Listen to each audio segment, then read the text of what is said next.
quick leap over a few categories. How about best performance by a leading actor in a musical? Interesting because Jonathan Pryce, you know, is extraordinary. Yeah. Extraordinary. But Keith Carradine... Well, he carries the whole show on his back. That's well, the thing. Almost 3 of the 4 do that. Paul Hipp, for Buddy, carried the whole show, such as it was. Yes, he did. Such as it was. Keith Carradine does the most difficult job in the world and makes it look effortless. He really does. It's one of those totally laid-back performances, and you find yourself falling in love with that character. And charming and ingratiating and just warms the audience to real homespun humor. And but Jonathan Pryce is like hugely respected actor giving a rather extraordinary performance. The interesting thing is that it's not necessarily a leading performance. You know, in the leading role, the material, he doesn't have as much material as, say, Keith Carradine, just the size of the role, the scope. Right. So it'll be interesting to see. And also there's the whole question of the equity backlash and stuff, which may be a whole new ballgame. Yeah, not that equity is like the dominant voters, but... oh, no, but it certainly, it may be a factor. It could be. But one suspects he'll do very, very well. Yes, leading actress in a musical. Interesting assortment. Dee Hoty is really, I think, would have to qualify as a supporting actress, bumped up to lead. Yeah, but she's a charmer. She is. She's a charmer. She's always wonderful. Yes. June Angela for Shogun again. This is a lovely performance and not a great show. Right. You know. Kathy Rigby for Peter Pan. Well, we liked her. Come on now. That role. We liked Kathy. She flew beautifully and she sang great. So. But I think it's got to be Lea Salonga. Yeah, I think, well, yeah, we're going to have Lea Salonga. Just the size of the role, the subtlety that she did that star turn, the scope that she had. I think it was an amazing performance. And for someone, you know, for someone so young, but it's true. For someone so young, it's a very auspicious beginning. Yes. So I think Lea. Now, the top 3 awards, Best Book of a Musical, Best Original Score, and Best Musical. The nominees in all 3 categories are the same. Miss Saigon, Once on This Island, The Secret Garden, and The Will Rogers Follies. Now, often musicals tend to sweep those categories, but there have been exceptions, like the year Phantom won Best Musical, but Into the Woods took Book and Score. Yeah. So I think this will be sort of the same thing. I don't know why I feel that, but I just have... Since there was such a backlash against the Miss Saigon, people were saying, oh, the score is derivative and the lyrics aren't so great, particularly in the Times yesterday where Stephen Holden did this, you know, 10,000-word exegesis listing every song that was ever written.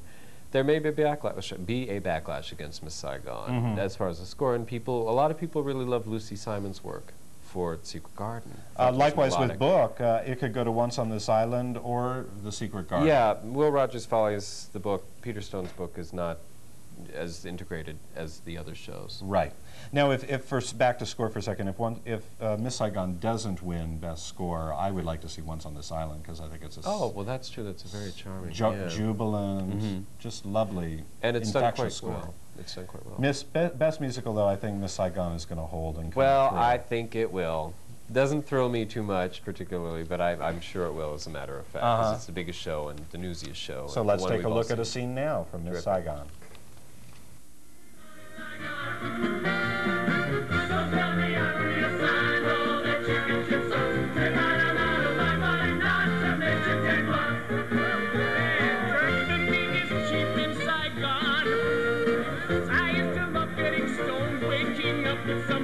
I don't know why I went dead. It's not fun anymore. Hey, come on, I got no pussy. See my new girl, huh? That's my new girl. Come on, good Jesus, John, who is she?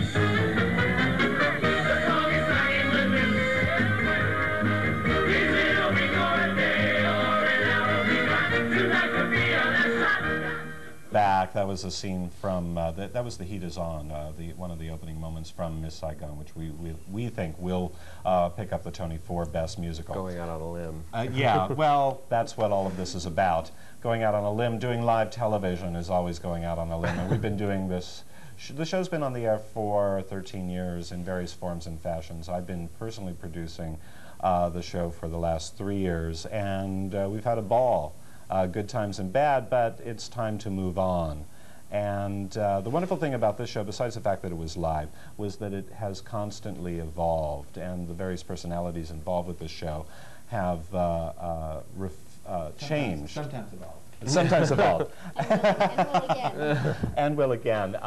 It's been great. We've had a ball, but it's time to say goodnight and goodbye. We'd like to thank all of our guests who have appeared over the years, and most especially we'd like to thank the technical people involved with this show, the volunteers who have worked so hard over the years to, under often adverse circumstances, to put together the best show possible, which is all that we can do, all that we can hope for.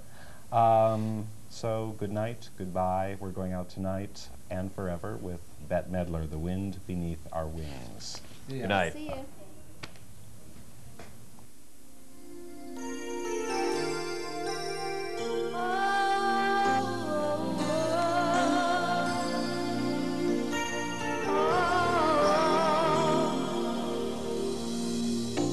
It must have been cold there in my shadow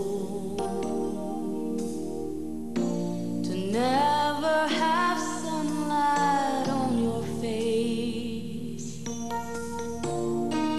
You were content to let me shine, that's your way. You always walked a step behind. So I was the one with all the glory, while you were the one with all the strength. A beautiful face without a name for so long.